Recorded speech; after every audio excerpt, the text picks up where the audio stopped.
It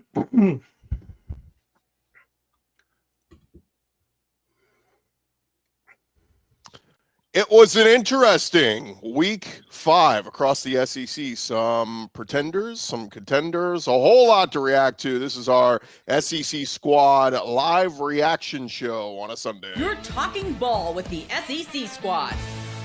From Alabama to Tennessee, from Georgia to Oklahoma, from Auburn to Texas, it's the local experts of the Locked On Podcast Network bringing you scoops, breakdowns, and the most comprehensive preview of the upcoming SEC weekend.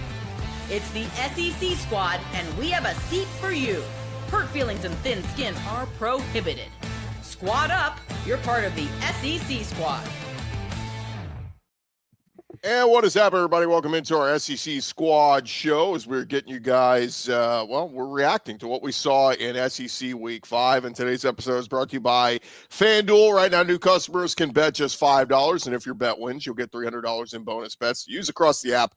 Download the app today. Let's welcome in our squad that we have here today. We got Luke Robinson from Locked On Bama. We got Chris Marler, Locked On Gamecocks. We got Stephen Willis, Locked On Ole Miss. I'm Chris Gordy, Locked On SEC. We'll see if we have some of our other guys join us. And fellas, right off the bat, we are live across all of our SEC channels, except right when we went live, I just got an error that Locked On Bulldogs would not go live to their channel. So we will not have Georgia fans reacting in the comments. I don't know if this was a sabotage. I'll speak for all of them.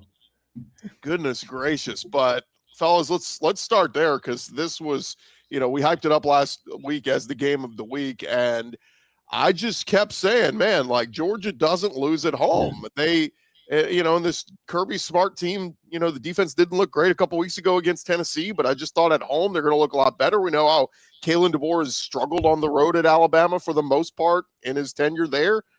But, man, when you got somebody's number, Luke, it's mental with Kirby. When he sees that crimson color coming, he forgets football.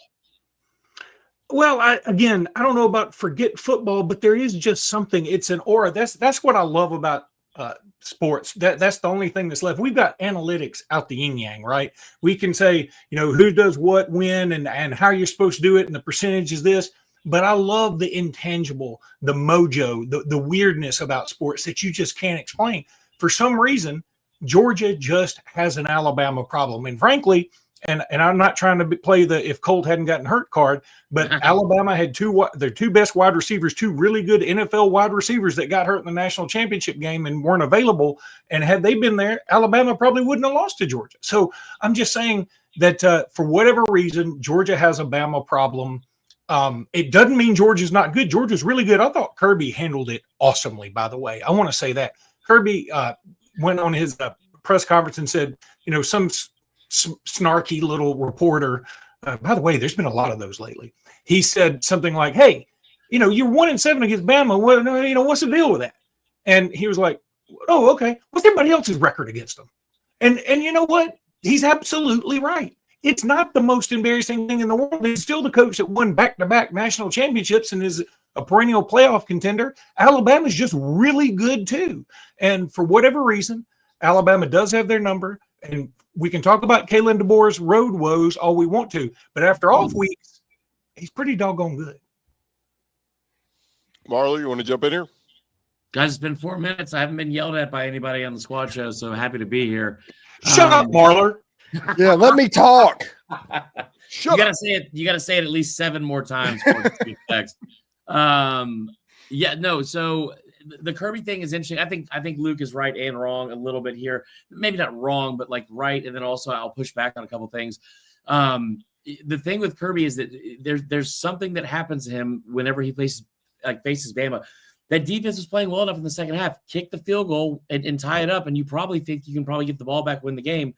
Because that's the point, is to win the game. And I don't think he does that against everybody. He said he's like, that 4th and 1 call, hindsight's 20/20, whatever. But the idea that you were running the ball for 7 yards a carry. You put in a 4th string running back who had seen no action during the game. You hand him the ball. Let's also keep in mind that on 4th and goal from the 3 or something like that earlier in the game, he went for it then too and threw the football, which was shocking to me because, again, you were running the football down Bama's throat at times. And the moment Nate Frazier fumbled, he came out of the game. They were still fine with the backup in there. I just that last play call was odd. You had no answers for Kalen DeBoer in the first half of this game. Alabama deserves a ton of credit here. They have outcoached Kirby Smart and his defensive staff for 2 years in a row. And I tell you what, this idea, Georgia is quick when it comes to Bama. Georgia is quickly becoming Penn State, because every year we talk about this. I'm guilty of it too. Every year we sit here and say Bama's going to go in there and lose to Georgia. Blah blah blah blah. Penn State's going to win the national championship. They're going to go beat Ohio State. It's a whiteout, whatever. It's a blackout in Athens. Alabama went in there and absolutely dominated them in parts of the game that Georgia is not used to being dominated at. They were more creative. They were better. They were better coached. They had less penalties. I don't know what else Robinson's was doing. I can go on and on and on, and I probably will at some point during the show. That was an incredible win for Kalen DeBoer.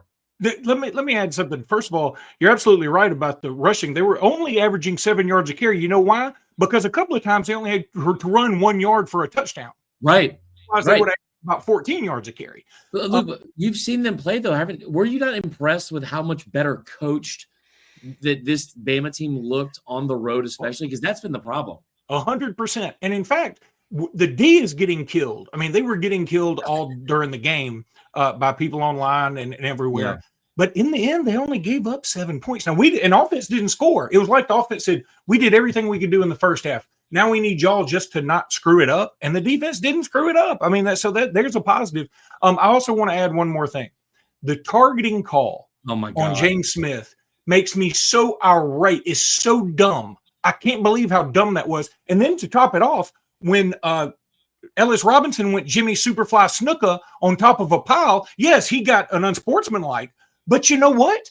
He targeted. He led with his head. He was a human cannonball, and we don't call that. And meanwhile, in the Penn State-Oregon game, some guy's neck got pushed back like Reed Richards from the Fantastic Four, and nobody called anything. I'm so tired of this crappy targeting rule. Yeah, I agree. It's absolutely nuts what's going on with that. And also, this game, I shouldn't have picked against Alabama last week. I shouldn't, because Kalen DeBoer and Alabama, they win games against top 10 opponents. Their problem will be when they go to Williams-Brice or something like that.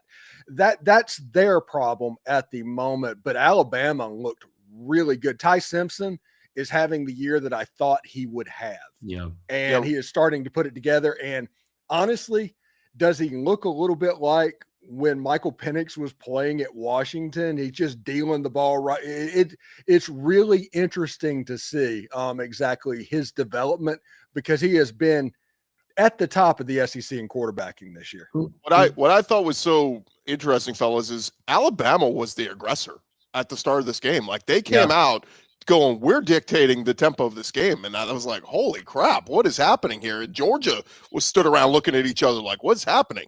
That said, second half, I thought Georgia's defense stepped up. They started making plays. They started, but they shut out Alabama in the second half. They didn't score a point in the second half, Alabama, but it wasn't needed. The first half lead was enough. And man, if you're a Georgia fan, there's so many plays. Like, a lot of people in the comments are talking about the wide open touchdown that is dropped. But even the Cass Jones shoestring tackle, if he keeps his balance there, he's probably going into the end zone for a touchdown. But again, Bama made the plays when they needed it. And Gordy, I tell you what, if you cover Devontae Smith on 2nd and 26, you probably win that game. If you don't fake punt to Justin Fields on 4th and 11 from your 50, you probably win that game. Like, this happens over and over and over again. And I think that Georgia fans finally get it. I think that Georgia fans finally get it, because this is the first time I've woken up and got on Twitter after this kind of game and not seen a bunch of still shots of bad holding calls that weren't called, anything like that. I think they finally had it beaten into their very thick skulls that, like, this is what happens every time you play him. I will also say I love what Steven said, and I cannot wait to get to his game, because he's just sitting over there. So just the calm. I'm so excited for you, dude. I'm so excited for this. But the thing with DeBoer as well, he brings up a great point. I think Vandy being ranked is huge, because all of DeBoer's losses keep coming to these unranked teams. And then you look at the wins. Like, I mean, Kalen DeBoer is now 16-3 against top 25 opponents. He is also 7-1 against top 10 opponents. That's an incredible job. They just have to figure out a way to keep that focus next week against. I said this is a joke a couple weeks ago, but it was barely a joke. You had to feel almost more confident they could go beat Georgia then that they could go beat Georgia and then beat Vanderbilt, because they have Georgia's number. And Vandy, man, I tell you what, and just last thing on Kirby's response, look at all the other teams. Vanderbilt, Louisiana Monroe, and Georgia all have the same amount of wins against Alabama since November of 2007. So, hey, one more weird stat: dropped passes in that game. Ryan Williams 1, Caden Proctor none. How about that? That number 11 Georgia jersey is cursed for receivers, by the way. Oh, dude, that Caden Proctor play though, like, anybody want to go try to tackle that guy? Like, good God. Well, you know what's beautiful about that? You talk about big man touchdowns, and usually it's like on a defensive lineman picking up a fumble and going, Jonathan Allen in 2015, was it 15 against Ole Miss, or 2016 against Ole Miss. And, that's all awesome. This was set up for Caden Proctor. And how about a week for him where they talk about his weight loss? I mean, all he had to do was floss his teeth and lose 10 pounds. But he gets down to 359 pounds. His goal weight was 360. And then they give him this opportunity and they put all this trust in him. And man, it's just fun. And no, Nick Saban wouldn't do that. He did sort of do it one time against LSU when we threw it to a lineman, but that was more Lane Kiffin than Nick Saban. And I think that this team's just going to be different. It's going to have some weird plays where we give it to Jeremy Bernard, and then Jeremy Bernard throws it 2 yards to Isaiah Horton for a first down. It's not the best gimmick play you've ever seen, but it was pretty fun. I agree. Yeah, by the way, we're getting it in the comments. It was announced this morning. College Game Day is heading to Tuscaloosa next week for the Vanderbilt game. We live in? And it's crazy because Corey, blow it out, Corey. Here's what I heard from some folks behind the scenes. They were going to Tallahassee for FSU Miami until Florida State lost to Virginia in overtime on Friday night. And then I heard Houston versus Texas Tech this coming week, both undefeated, was kind of in the waiting if Bama was going to lose to Georgia. If Bama lost to Georgia, they weren't going to Tuscaloosa. But because Bama beat Georgia, they held out, waited for that one, and they got Vanderbilt. A College Game Day is going to a game Vanderbilt is playing. So what you're saying is because Alabama was able to win a game, they were able to keep Vandy was able to get game day. So it wasn't because of Vandy getting game day. It was an Alabama win that did it. It's part of that. 5-0 since I think 2008. I think the last time Vanderbilt was 5-0. So it's a great story, but I'll say it. I think Bama's probably the sell here for game day. Oh, but get ready. There will be, the Diego Pavia storyline. It's going to be. But guys, I said this after week one, and again, this is why you don't overreact to what you see in a first week. Look, 5 days ago, I had LSU playing Georgia in the SEC title game.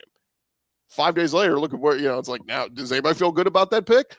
But everybody overreacted to Bama week one and the loss at Florida State and Ty Simpson. I just said, look, I talked to Ty Simpson at the Manning Passing Academy. So I was like, the kid's there. He's the leader. He's going to play. He's going to have good football ahead of him. And he came back home, and I get it was Louisiana Monroe and a bad Wisconsin team, but he got his confidence back. He got his swagger. You saw the chemistry. And I hoped on week one, not having Jam Miller hurt. And he wasn't great yesterday, but he made some nice plays. Jam Miller picked up blitzes really well. Jam Miller caught the ball when he needed to. Jam Miller, you know what he did? All he did was, he had like 12 carries. He had like 40 something yards, but they were all important. Yeah. He just made things happen. He is sort of the heart and soul of this team, and having Tim Keenan back helped a lot too. The problem is apparently Quay Russaw broke his foot, and he's going to be out a little bit. That sucks. Yeah. Also, Jam Miller, biggest play of the night. Lead blocker for Caden Proctor on that screen pass. That's so insane, man. Like, what a great play. And by the way, Ryan Grubb deserves some love too. I thought that last play. I love the fact that you had guys like Desmond Howard's like, Alabama does not want to throw the ball 40 times to win the game. And then you look at like the numbers with Grubb and DeBoer together, and that's exactly what their quarterbacks have averaged. And it's a great win. I'm not the host, but we got to get Steven going here. Well, hang on. Let's do this real quick. We'll do a quick this thing.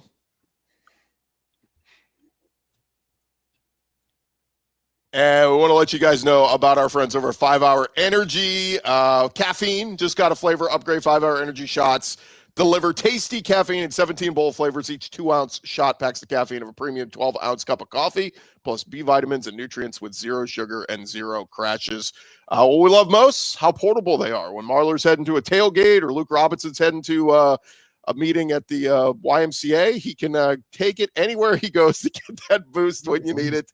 Grab the 5-hour energy. Enough with the boring, flavorless caffeine. It's time to give your caffeine a flavor upgrade with 5-hour energy shots. Get the favorites you love or be bold and try something new in store and online at 5hourenergy.com or Amazon today.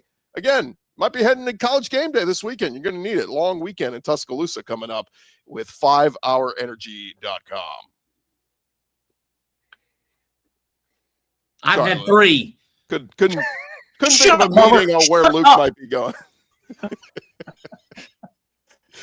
Luke, have you ever been to a YMCA? Yeah, I mean, I used to. There was a YMCA when I used to play basketball about 30 years ago. I mean, Okay. I tried to go out and shoot basketball this morning, and it's just not. I mean, old man at the gym just isn't looking good. I mean, it's just not. No matter what I do, it just doesn't There's work. something old man in the locker room, and everyone here knows exactly what I'm talking about. If you've been to I know they're not an advertiser, but those progressive commercials with trying not to be like your parents, the best ever. It's the best ever. I imagine Luke going through the lane at a pickup game at the YMCA looking like Caden Proctor, just bulldozing through everybody. Who told you about me? Right. Well, Steven, let's get to your game. The other big game of the weekend, it was LSU at Ole Miss, and the Rebels win this one 24-19. And man, what a monster win for Lane Kiffin as the week went along. I think everybody was kind of jumping on the LSU bandwagon, saying this defense is legit. And I still think LSU's defense is really good. I mean, Trinidad Chambliss, had some good plays, had some bad plays, but the story of the game is LSU's offense. And whether it was what Ole Miss's defense did to them combined with they're just not very good right now, this is one that I think I predicted LSU to win 30-24. Guess what? Ole Miss was held to 24. It's just LSU's offense couldn't get to 30. What'd you make of the game, Stephen? I thought it was interesting defensively that Ole Miss just rushed 3 every single play, and they did not get away from that at all. And also the fact that the last time a top 10 opponent came into Oxford, Mississippi, it was Georgia, and Lane Kiffin took care of that as well. Maybe this whole big game Lane thing that everybody liked to joke about, that can be get put to bed for the time being. I think offensively, listen, everybody was supremely confident about this game. LSU fans were supremely confident about this game. Ole Miss fans were supremely confident about this game. Both sides were almost uncomfortably confident about this football game. And what you saw is Lane Kiffin, he had this cat that ate the canary grin on his face all during the week, which means he found something against the LSU Tigers and the way to make that defense hurt.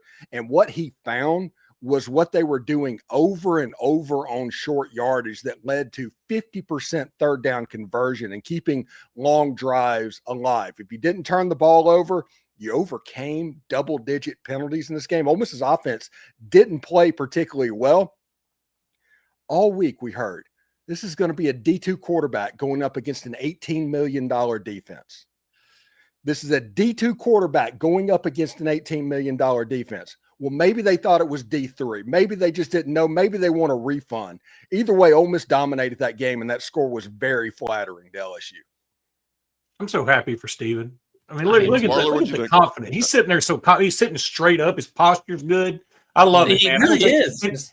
And you know what? Lane Kiffin this week, after that documentary, I think he became like a lovable character. There were a lot of people who still didn't like him for whatever reason, maybe thought he was cocky. I thought that documentary really showed sort of a softer side about him, and you just want to like the dude. And he's just out there having fun now. And Ole Miss is a fun team to watch. The Chambliss is a great story. And I mean, woe to the team that has to face Ole Miss in the future. I mean, kudos. They're really, really good. Yeah, and one thing that's going to be interesting, Ole Miss has to go to Athens. They have to, in 3 weeks, go that way. They're not exactly setting the world on fire against the pass right now. I mean, that's not an unwinnable game, Georgia. Yeah. And then they have Oklahoma. I mean, you don't know about John Mateer. This is setting up right now, and it's early in the season, only 5 games into the season. I'm aware of that. But Jackson Dart left last year. Ole Miss went all in. This is kind of looking like the Tennessee T. Martin team a little bit. Oh. This might be Lane Kiffin's best team at Ole Miss. At least they're playing like that right now. I like the Tennessee Hendon Hooker one as well, just because, remember Joe Milton was the guy who started that year. And Hooker came in, which is so wild to me that I don't know what they could have seen. But, yeah, dude, congrats on the win. Awesome win. And here's the thing that I think is scary for LSU fans that I haven't really seen admitted too much of. That is, this was not like this game wasn't as close as the score I think said it was. And you look at a couple things. Ole Miss had like 11 penalties or 9 penalties in the first half alone is the most I think in program history. They ended up with like 11. There were just whistles all day, really on both sides, but especially against Ole Miss. You had the fumble on the big pass play that they got down to like 2-yard line and fumbled in the end zone. I mean, this was very close to being a blowout in a lot of ways, where it's like, where at the very least, where LSU does not have a ton of, well, if this would have just gone our way, because a lot of things did go their way and they still weren't able to win. Tough environment on the road. They're down a starting tackle. Obviously, he gets injured in pregame. Obviously, Caden Durham. What I was most disappointed in from LSU is not the fact that they lost or that the defense got kind of shredded after what we'd seen from them the first 4 weeks. The lack of intent in the run game, I thought, was shocking, because Ole Miss came in and had, statistically, they had the worst run defense in the entire SEC, giving them like 190 yards per game. I understand Caden Durham's out. I understand they've struggled running the football. But in the first half, knowing that and knowing that they wanted to try and establish the run to an extent, at least that's what Brian Kelly said all week, they had 3 carries to their running backs for 14 yards. Like, at some point, why not try to be intentional with the run game? Xavier Thomas he got the start in the backfield. So I thought that was weird. And the other thing, too, is it's not a secret at this point. It feels like something is wrong with Garrett Nussmeier. I think, like, physically, I think he seems hurt. He's just not able to get the same amount of zip on balls. And then we saw some of that 2024 A&M game, Nussmeier reared its ugly head with some of the decision-making that he had. And I think I still think it's a very long season. LSU is a very good football team still, and the ceiling is still incredibly high because of like the talent on the roster. What a win, man. And again, Trinidad Chambliss is QB1. It's over now. It's over now. It's just going to get weird in Oxford and what's going on. But Trinidad Chambliss, not only is he QB1, if he's not on Heisman list this week, I'd be surprised. Well, the interesting part is the people who signed NIL deals with Austin Simmons. No ROI there. I'll push back a little bit. I thought there were plays, the pick 6 play that DJ Pickett had that could have made it 14-3. I get it. He pushed back. He was running it in. Trinidad was throwing it out. If he doesn't push the receiver to the ground and just takes the ball, it's a pick 6 and LSU's up 14-3. I think that changes the whole dynamic of how that game was going to play out the rest of the way. Again, Ole Miss made the play. To me, the key, the play of the game, really drive of the game, was that drive right before halftime. Yeah. For Ole Miss to push it to 10, the way LSU's offense was struggling, was massive. That was the difference maker, because LSU held them to 7 points in the second half? And then LSU was getting opportunity in the second half, but it was field goal. It's like, guys, you're down 10. You need 6. 3s aren't gonna get you back in this game. You need 6. And so, but again, the big play of the game was Lane Kiffin, and I just caution people, because it was very Lane Kiffin. The end of the game, it's 4th down. He goes for it. They get it. But if that backfires, and you're giving LSU the ball at around midfield? Again, I like the faith and confidence in your team, but against a good team, that's going to cost Lane. Let me say this. Wait, real quick. Ole Miss ran that play 4 times against LSU, and it worked every single time. And not only that, the receiver was wide open. Wide open. That's the biggest receiver in the history of football, by the way. And let me say this. Proctor. Let me say this, that I disagree with you here. I think Ole Miss, given who they are, their history, the brand, and what they're on the precipice of, I think it's more important for them to be aggressive. Whereas for Georgia, they're established. They know what they're doing. Kick the damn field goal. Yeah. And then I think it's if Georgia goes for it, I think when they did, I thought it was a bad move, because only something bad could happen. And they were gashing Alabama, especially the play call. The play call was terrible. But Ole Miss, man, you're trying to make a move. You're trying to get up to that upper echelon. And how do you do that? you do a play like that, and you put confidence all in the whole program and in the culture.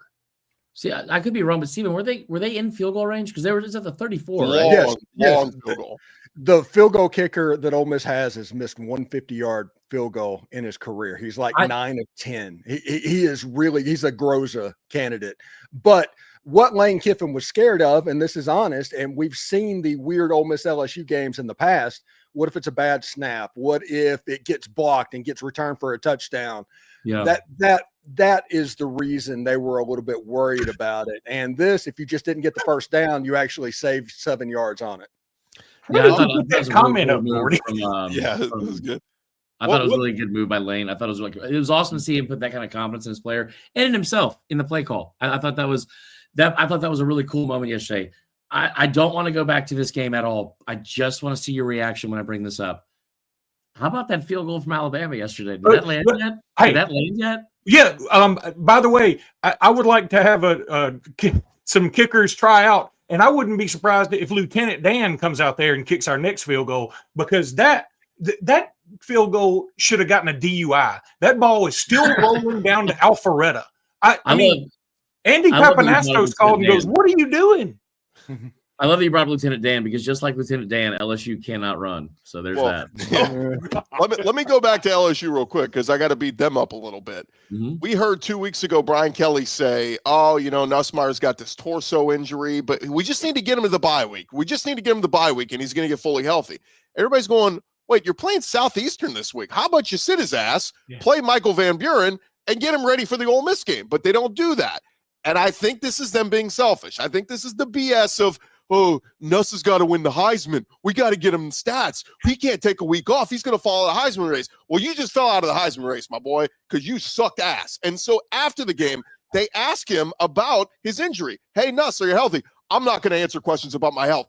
Well, then it's one or the other. Either you're hurt, and that's a good excuse for you playing like crap, or you just suck ass now. And that's the reality is. Nuss was awesome last year, a 4,000-yard passer, and now he sucks. He's letting balls sail on wide-open receivers. He's laying receivers out to dry. He got Aaron Anderson hurt in this game because he threw a terrible interception, a triple coverage that could have been an easy 3 points at least. So I just Chris Hilton. It should have been a touchdown. Chris Hilton, not the one in the sun, but the other one going in the shade. So don't sidestep this crap, Brian Kelly and Garrett Nuss. Blah, blah, blah. You said 2 weeks ago he needed a week. You had a chance to give him a week. You didn't give him. Well, guess what? Now they get their bye. Now they're going to get their awesome bye. And guess what? We might see a healthy Garrett Nussmeier in the second half, but it cost you this game. And I heard some people saying maybe you should have given Michael Van Buren a drive or two just to see what he could do. Agree or not or disagree, if Nussmeier's hurt and he's playing like that, you're not going to win football games. LSU's going to be a 3 or 4 loss team this year if you keep especially their next game. Hypothetical. What if Bryce Underwood had stuck with his commitment to LSU and not gone to Michigan? Would there be a QB controversy right now? So if Bryce Underwood, I love this idea, but here's the thing about that. And I think the Bryce Underwood thing is such a massive win for LSU still. Not because of the quarterback play necessarily. I mean, keeping Nuss is a big deal, but the moment that he left is the moment that they decided to open up the checkbook and go get all those players. Like if Bryce Underwood leaves, you do not get Halsey, the safety, which is a huge pickup. You don't get to retain some of the talent. I get what you're saying. There probably would be a little bit. People would be screaming for him, Luke, for sure. And also Nussmeier might have gone pro. In fairness, the guys that LSU bought in the portal all played great. I mean, AJ Halsey made a game-changing play they all played great. It's Anderson, the freaking star quarterback that is sucking ass for LSU and costing them games. Yeah. So Brian Kelly is costing LSU games because Pete Golding completely did a clinic on the LSU offense. We're just going to rush 3. Run us out of it. Make us not doing it. And Sloan and Kelly kept throwing the ball to where just run the ball. That work. Just run the football. Show it. They showed the stat, and this is what pisses me off. Is I think you have to give a lot of credit to Ole Miss for sure, but LSU, they showed the stat. I think that Nussmeier was 10 of 11 to start the game in when they had 7 in coverage, which is still a ton. But the number when they had dropped 8 or more, which became the entire second half, it seemed, was it was pedestrian. You're Steven, you're 1,000% right. Like, it was shocking to me at how unwilling they were. You have Harlan Berry, former 5-star, Caleb and Jackson, they finally ran. They finally ran Berry late, and he looked good. I'm like, why didn't you run that guy in the first half? This whole he's a freshman. This isn't 1942. We don't play freshmen. Like, he's your best damn healthy running back. Play his ass. Yeah, the funny thing is like he looked good. He looked great. He averaged 3 yards a carry. Oh, but for them, dude, that's like that's the best running back. The only thing I'll say on this to close out this game, Steven, is I still don't think this defense is as talented as last year's Ole Miss defense. I think. Oh no, it absolutely is not. But what this defense is smart, and the young pups that are playing on the defensive line that just are getting their first starts ever, and Cam Franklin and William Eccles are turning into dudes on that defensive line. By the end of the year, they're going to be a problem defensively, and they're going to get better and better over the course of the year. And let's look at Ole Miss's schedule real quick. They get terrible Washington State. They get a bye week. Then they get terrible Washington State. Don't beat the crap out of them. They're at Georgia, which doesn't look as scary anymore. Mm-hmm. You're at Oklahoma, and that's a tough back-to-back. But then they're home against South Carolina, who they should beat. You play the Citadel, you play Florida, and then you're at Mississippi State. The Egg Bowl might be, outside of at Georgia and at Oklahoma, the Egg Bowl might be the game that stands between Ole Miss going 10-2 and making the playoff or not. You're about to go to Narnia, Steven, the place you've never been, Atlanta. It's going to be fantastic. All I know is at 8:00 last night, I was as happy as I could be thinking about this football season and what it could do. You know, this Ole Miss LSU game was the first time they've met undefeated since Billy Cannon's punt return. Yeah. First time that's happened. And Ole Miss, even though the game's in September, at least you get rid of some of those demons that every Halloween game that Ole Miss and LSU played, you had to watch that damn punt return. I tell you what. Every single time. By 8 p.m. last night, I think I had drank all the Fireball in Baton Rouge. I'll tell you that right now, for a number of reasons, not because LSU lost. Well, coming up, fellas, we're going to touch on some of the other big games. Tennessee surviving a scare in Starkville, and would you look at that? Auburn's 0-2 in the SEC. We'll discuss that coming up next. I'm trying to take a shot. Hey, want to remind you guys about our friends over at Quo. They used to be Open Phone. One of the tools that helps make a huge difference for business owners is Quo, formerly Open Phone. It's the same great business phone system you heard us talking about before, just with a new name. And here's why it matters. Every missed call is money left on the table. When every customer conversation counts, you need a phone system that keeps you connected 24/7. It's the #1 business phone system that streamlines customer communications. It works right through an app on your phone or computer, so no more carrying two phones or relying on a landline. See why over 90,000 businesses trust Quo, formerly Open Phone. Get started for free and get 20% off your first 6 months at QUO.com/LockedOnCollege. That's QUO.com/LockedOnCollege. And if you've got existing numbers with another service, they will port them over at no extra charge. QUO, no missed calls, no missed customers. And look, guys, the NFL is about to get started here on this Sunday, and FanDuel has an offer you don't want to miss right now. New customers can bet just $5 and get $300 in bonus bets if you win. That's right. You pick a bet, you put down $5, and if it hits, you will unlock $300 in bonus bets to use across the app.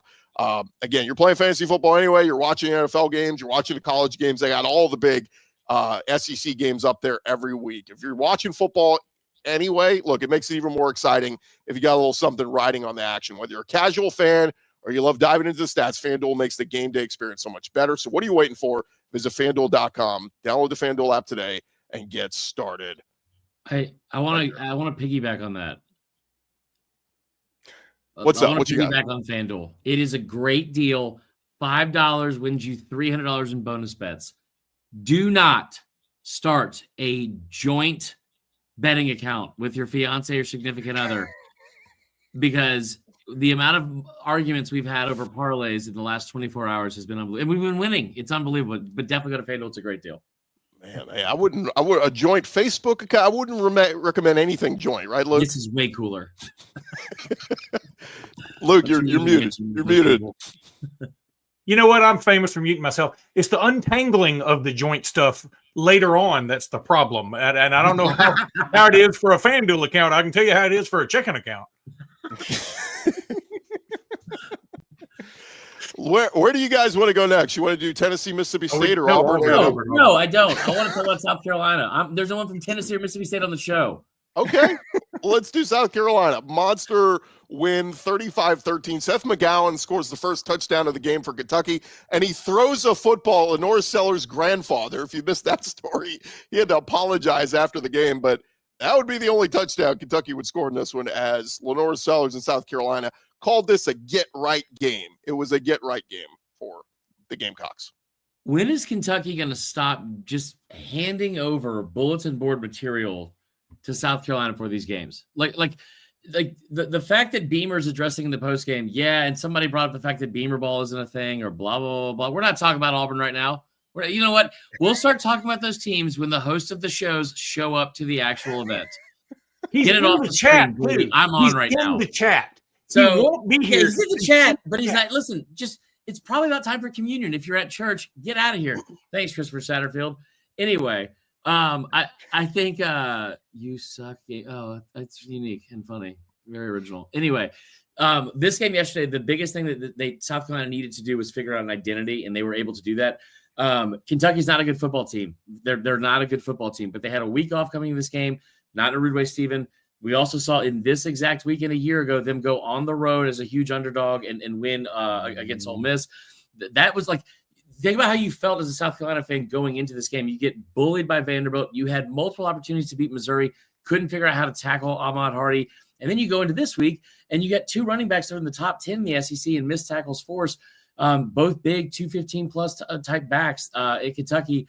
And you were able to fix up all of your tackling problems. It's also a Kentucky team that had just 2 turnovers this season and had allowed just 3 sacks on the year. You go out and get 6 sacks. You force 4 turnovers. I thought Lenore Sellers was great. They finally ran him. He had 14 carries for 81 yards. He put the cape on multiple times, and he also went 11 of 14 through the air. So, listen, get all, like, I'm not convinced that South Carolina is going to go win 9 games like they did last year, or that them making a bowl game is still in question considering the back half of the schedule. But I just want to remind everyone here that's loving the fact that they get to talk trash to South Carolina for some reason. I didn't know that was such a popular thing to do. Everyone was saying the same thing about this team last year when they were 3-3. They got destroyed at home by Ole Miss and Stephen Willis' team. Like Stephen probably could have played quarterback better than Lenore's that day. 27-3, and then they rip off 6 straight wins. So let's just sit here and also remember that we saw this once before last year. Maybe not be the same team, but it was at least a really, really big one. And the last thing I will say too, if you haven't watched it yet, watching Connor Shaw come out of the cockaboose at the 50-yard line, less than 10 days after he collapsed at his son's football game to pump that crowd, I got chills thinking about it right now. Incredible moment for any fan, even if you don't care about South Carolina. I'll say real quick on the Gamecocks. I mean, look, they got in the win column in the SEC. Guy's tired. Tell him to get a 5-hour. Shameless plug. Talking about South Carolina's making you sleepy. Go get a 5-hour. They got tons of flavor. They're coming out with a pumpkin spice flavor. Sorry, Gordy, go ahead. They were a dark horse playoff team before the season, and I think that's kind of out the window now with the 2 early season losses. Can they go on a run though and have a nice finish 9-3, 8-4? I think it's, I could talk myself into it because the Clemson game at the end of the season is, I mean, they should win that one. Coastal Carolina, they should win that one. The tough one is your 3 road trips are at LSU, at Ole Miss, and at A&M, and your remaining home games coming up are at Bama or home for Ole Miss and home for Bama. It's a tough stretch. One-dimensional LSU. The A&M team that scored 13 points on Auburn yesterday and was in a death match. That's not the right phrasing at all. Was in a cage match with Auburn yesterday. I listen. Crazier things have happened. I mean, the Ole Miss game is the one that is the scariest out of all those. I think the tough part here, though, is Marler. If they lose, let's say they lose at LSU, then lose to Oklahoma, then lose to Alabama, and this thing starts spiraling, do those Virginia Tech Shane Beamer rumors? Oh, yeah. Pop up again, Yeah, for sure. So that's all you got? That's all you got on that game? I'm fired up, dude. Listen, I unlike a lot of I guess, 13 other people that work for this company and cover these teams, we're all here. So let's go talk about those teams since they didn't show up today. It's a tough ask. It's a tough ask. Listen, I get it. You don't want to get up early on a Sunday and run the risk of getting screamed at online. I get it. But we're all here. Somebody did ask, where is Clint? Man, Clint's here every week, and Georgia gets loses their biggest game of the year, and suddenly no Georgia representation. So, yeah, let's get to it because our guy Zach Blackerby, he's got church every Sunday. Let's hear his thoughts on Auburn. Hi, friends. Happy Sunday. What a brutal evening for Auburn football. Not just the team, not just the loss, but the state of the program. I mean, this is the loss yesterday. A lot of folks who were on the fence on Hugh Freeze have now shifted to be anti-Freeze. A lot of the folks that were kind of on the fence with Jackson Arnold are now saying, I don't think he's the guy. I don't think he's the guy. I mean, the way you lose that game, the lack of offense, when you have an offensive-minded head coach, when you go out and get one of the more expensive portal quarterbacks, when you have one of the more expensive wide receiving cores in the country, I don't know. Very discouraging over here on the Plains. Was Zach wearing a disguise? I don't blame him, dude. But that beard looked fake and mangy. Colored beard is a rough look. Yeah, I think he might be going into glasses. Witness protection or something because Auburn. My gosh, guys! I mean, I know it's a tough stretch to go on the road at Oklahoma and on the road at A&M, and they were in both games. But to start the season 0-2, again, the Hugh Freeze Boo Birds are. I mean, they're not going anywhere. This is rough. I think Auburn Athletic Director John Cohen is going to put a letter out and say, look, there were a lot of problems in that game. First of all, their fans were way too loud. Secondly, we had to travel a long way to get here. We should have gotten like 10 points just for coming over here. Third, the sun was in our eyes a lot. Why can't y'all put up some shade trees? What's wrong with that? I mean, look, there's no doubt that I think they had some hangover from the previous week, but also their offensive line just isn't good. They paid a lot of money from some dudes to come in, and the one dude from Virginia Tech that they paid the most for, he just can't start a play on time. And finally, the Auburn staff was like, if you can't do this, if you can't quit getting these penalties, we just got to take you out. But it was a hollow threat because they were like, if we take him out, we're going to put somebody in that's probably worse. So the best offensive play Auburn had all day was a defensive interception on the dumbest play call Texas A&M may have ever had in the history of their program. One thing's interesting. I'm trying to figure out who calls third down on Auburn's offense. We need to revisit that at this point because Auburn's offense right now is completely broken. And last I checked, listen, Hugh Freeze was at Ole Miss before he was at Auburn, so I'm familiar with riding the roller coaster. But he's supposed to be an offensive guru, and they can't pass block. They can run the ball a little bit. They got some good backs. Jackson Arnold struggling. At this point, you should have put something competent out offensively. Just period. Yeah, no, I was pissed about the interception mostly because I had my tweet ready to go at 13-3 say, this is your QB guru. This is your offensive guru. This is your self-proclaimed QB whisperer. And I tell you what, Auburn fans better line up right now and go apologize to Peyton Thorne because you guys sat there and talked like he was the reason you guys had an issue. You had a running back in that backfield that averaged over 200 yards in games he was given 20 or more carries. He was arguably the best running back in the SEC. He averaged like 6.7 yards per carry last year. And you never gave him the ball. You know how many 20 carry games he had in his career in 46 games at Auburn? 2. So, like, if you're an offensive guru and you got that guy in the backfield and you've spent the entire year screaming about Peyton Thorne being the problem, you're the problem, dude. And you're seeing it again. You went out and bought Eric Singleton. You got Cam Coleman. Perry Thompson, former 5-star, sitting here like still waiting to develop. Like, and here's the scariest part for Auburn. They've never had an offensive line. Luke, you know this. In the last 15 years, this is the best offensive line they've had in 15 years. And it's still this bad. But you got a kid, Jackson Arnold, who I think has some talent. But he's either not reading defenses. He's definitely holding on to the ball for too long. But there's no adjustments being made from the offense. Hugh Freeze does not warrant the kind of it's my way or the highway attitude at all. You were ran out of town in Ole Miss for everyone knows why. You went to Liberty. You started sliding into DMs. You started I mean, it's unbelievable that he came here with this kind of arrogance, in my opinion. I thought this was a perfect fit. A delusional narcissist that goes to a place full of delusional narcissists to say, hey, man, there's just something different about us, though, huh? You guys wouldn't get it. It's different down here. And then hides behind Bible verses and stuff like that. Buddy, you better start praying that they don't have that buyout money ready, because it's embarrassing at this point to not say, you know what, I'm the problem. Let's figure out a way to fix it instead of banging your head against the wall and doing the same stuff.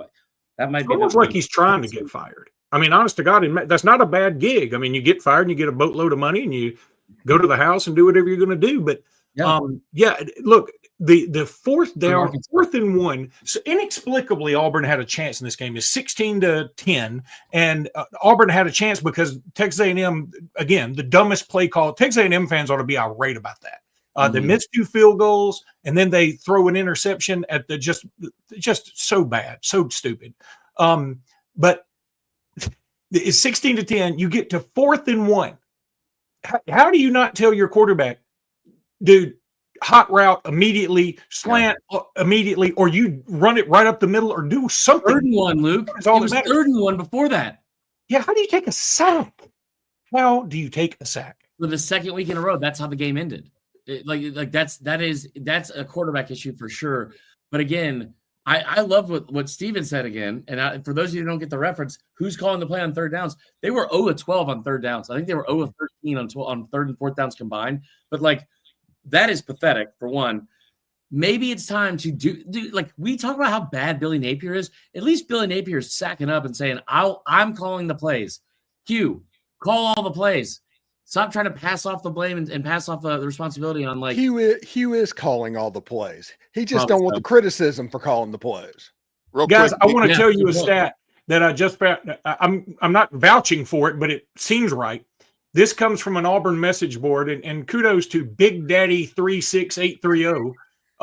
Not to be confused with Big Daddy 36831. That's a zip code for sure. What an idiot.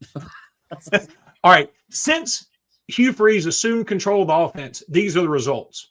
Arkansas, they scored 14 points and lost. Oklahoma, they scored 21 points and lost. Georgia, 13 points and lost. Mizzou, 17 points and lost. Kentucky, 24 points and won. Vandy, 7 points and lost. A&M, 43 points, only 31 in the regulation, and they won.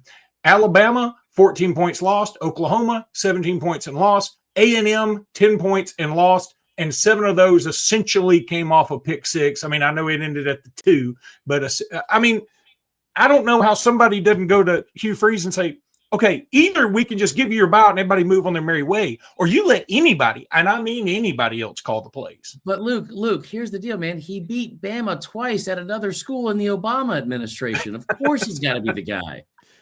By the way, Auburn, to your point, they did not convert a single 3rd down on 12 tries yesterday. That's the first time Auburn has had a 3rd down conversion percentage of 0 in a game since the 06 loss to Georgia 19 years ago. So, good Lord.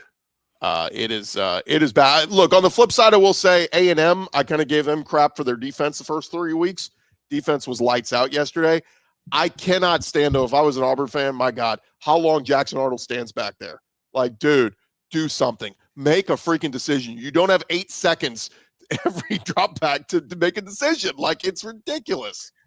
Hey, the next thing from the Hugh Freeze playbook, it's going to be Deuce Knight playing quarterback, and they're going to say, "Hey, this true freshman, we're playing for the future. What? We weren't going to win that much this year. We're playing for next year." And Deuce Knight's a very good player, and Ole Miss wanted him very badly, but that is the next move from the Hoosiers. Dude, I tell you what, you may benefit at this point, and I'm not trying to be funny or say that too deep in the X's and O's.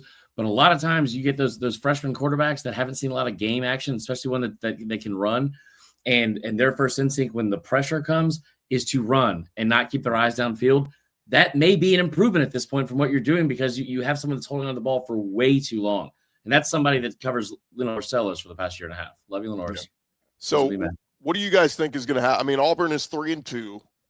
They still have to play Georgia, Mizzou, at Vandy, and Bama. I mean, is 6-6? Is that where you're putting them? Feels that way. Liberty Bowl. That's what it feels like. I would say they'd be fighting Arkansas, but they're not fighting Arkansas. No. Do they play Arkansas?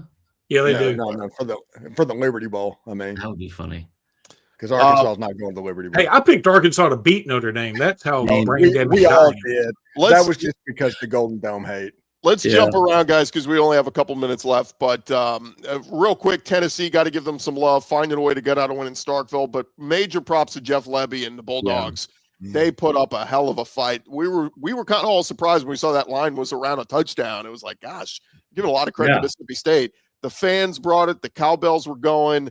Man, just a couple mistakes down the stretch of that game. They were in it. They get to overtime, and I mean, look, Tennessee's run game is they're just good. They can run the football on you, and you know, I say coming into the season, Mississippi State is going to win an SEC game.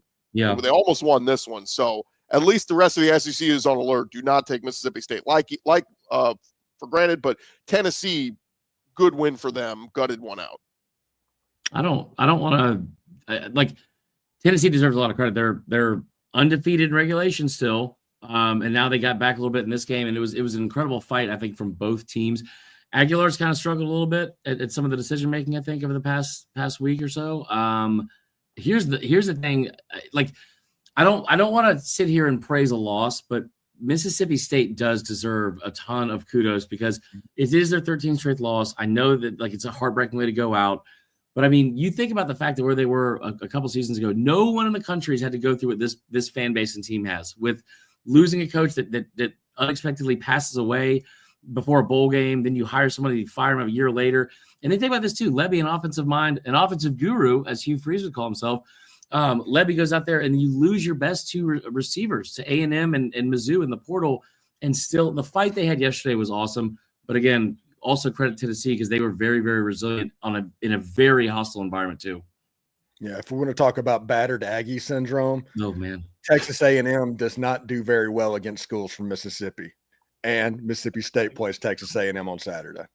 Oh, the Jackie Battle of the Maroons. A few other games here to mention. How about Vanderbilt? They were in a dogfight with Utah State for a little while. I kept checking. I'm like, when are they going to pull away? And they did in the second half. They went 55-35. But Diego Pavia, 5 touchdown passes, rushed for 79 yards and a rushing score. They are absolutely red hot. This ain't your daddy's Vanderbilt, and they're coming into Tuscaloosa, man, feeling themselves. Well, it's a quarterback who's my daddy's aged Vanderbilt, because Diego Pavia is 57 years old, but he is really awesome. And this team is fun to watch. The tight end is really good too. They just played tough, and Alabama better be ready. And they're already going to be down Quay Russaw. James Smith's going to have to miss the first half because that borderline criminal targeting call. Alabama's got some other injuries, and Alabama's also the team that's going to have to outscore you. I mean, that's such a cliche thing to say, but Alabama's going to have to put a lot of points up. I mean, Vanderbilt has put 121, 122 points up the last 2 games they played or something like that. It's ridiculous. So they're going to be a formidable opponent, and it's going to be a big deal. They're running the score up on people. This is not like a 5-0 Vanderbilt team that is eking out wins. I mean, like you can sit here and say the competition hasn't been great, whatever, but like they are not eking out wins. Every single win by 20 plus points. I mean, they put up 70 for the first time in 105 years or 107 years last week. That's pretty good right there. Maybe this guy should be on the panel. This guy's pretty funny. But I also think too, the concern here, Luke, is if you're a Bama fan, especially Pavia is going to go out there every single week. He had 5 touchdowns yesterday. That kid is automatic to go complete 67 to 70% of his passes, get you 2 touchdowns, and most of the time not have a turnover along with it, like over the past 2 seasons, right? But more so, they are a physical team. They were a physical team last year against Alabama and ran the football. They stay ahead of the chains. They don't make a ton of mistakes. I'll tell you right now, if Vanderbilt had the ball on 4th and 1 inside the 10, I don't know if Clark Lee kicks the field goal, but if they run the football, they probably get the first down because they will line up and beat you and they did last year against Alabama. So it's been an awesome story, man. I think they've already hit their over too for their season win total. Yeah, let me just like I said, Corey, go all out this weekend and this week. 2 shows a day, Corey. On Mizzou, they got a win over UMass yesterday. Nobody watched it.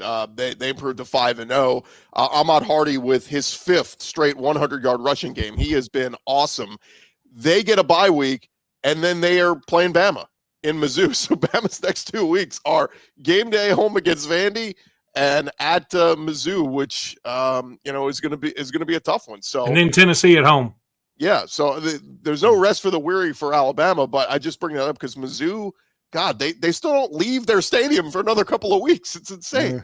Yeah, well, and not to make it about Bama because Mizzou deserves a ton of credit. I saw somebody a while ago in the comments say, why can't we get any Ahmad Hardy Heisman talk going? Like, in my eyes, that talk started 2 weeks ago.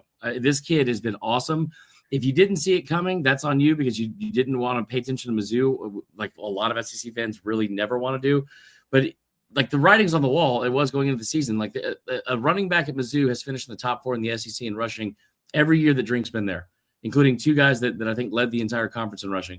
So what he's doing right now, 7 yards a carry, 146 yards a game, 9 touchdowns. Man, like he deserves to be squarely in the middle of the Heisman race, even though we haven't hit October yet. He is Caden Proctor carrying the football. He's actually Cody Schrader carrying the football. That's what Drink is recreating. And whenever Mizzou has that with that stretch zone that Drink likes to run, Missouri becomes so good if they're just okay at quarterback. And Bo Perbula right now has been very good. And at least Alabama does really well against running backs who are very strong. And oh God. Last one, guys, the one we didn't touch on, that Notre Dame Arkansas game. It was the early game, and my God, did that thing get out of hand in a hurry as Arkansas gets steamrolled 56-13. They are now 2-3, and I think Sam Pittman is dead man walking. The question is, does he make it to the end of the year? And kind of this is a race now. You got Billy Napier at Florida, you got Sam Pittman at Arkansas, and I think let's throw Mark Stoops in there at Kentucky. It's like a horse race. Who's going to be the first to get fired? I don't know if all 3 guys – I think all 3 guys are gone before the year ends. That sucks, man.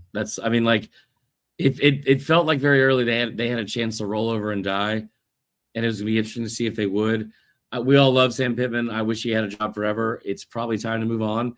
Also, everyone keeps making a big deal out of the buyout. The buyout's interesting, but that's it. Like it's 6.9 – versus 9.8 million versus like what they're not going to wait 3 games, I don't think, to see if they turn around so they can save less than $3 million. Not in like this day and age of college sports. That's nothing, especially with what Arkansas has. So I think they'll probably move on from him. But I mean, credit to Notre Dame on the road. That was an impressive win. But that last 2 touchdowns and like a minute and a half left in the first half was about the most depressing thing I think imaginable for Arkansas fans. That was awful. I have 2 words when it comes to that buyout and a hyphen. Walmart. Yeah. They can buy him out and then buy his children out just for the heck of it. So, I mean, I don't think the buyout should be a problem. The catch is going to be and there apparently is some kind of wording in the contract that makes this difficult. If Bobby Petrino can take over, he can maybe take over as an interim, but not ever be a permanent coach again. There's something weird in there I heard about this morning. But you all knew this was coming. I mean, Bobby Petrino somehow is going to worm his way to the top of this ladder. And, I don't know he's probably not a long-term solution or anything. But if I'm Arkansas, I call Kirk Cignetti and just say, listen, you come over here and you can get all the Walmart money you want. Just bring your bad stuff on and let's see what happens.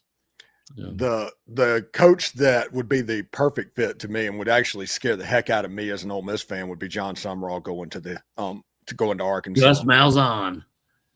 No, they've never hired Gus because Gus has like strung them along multiple times. I heard John talking about that.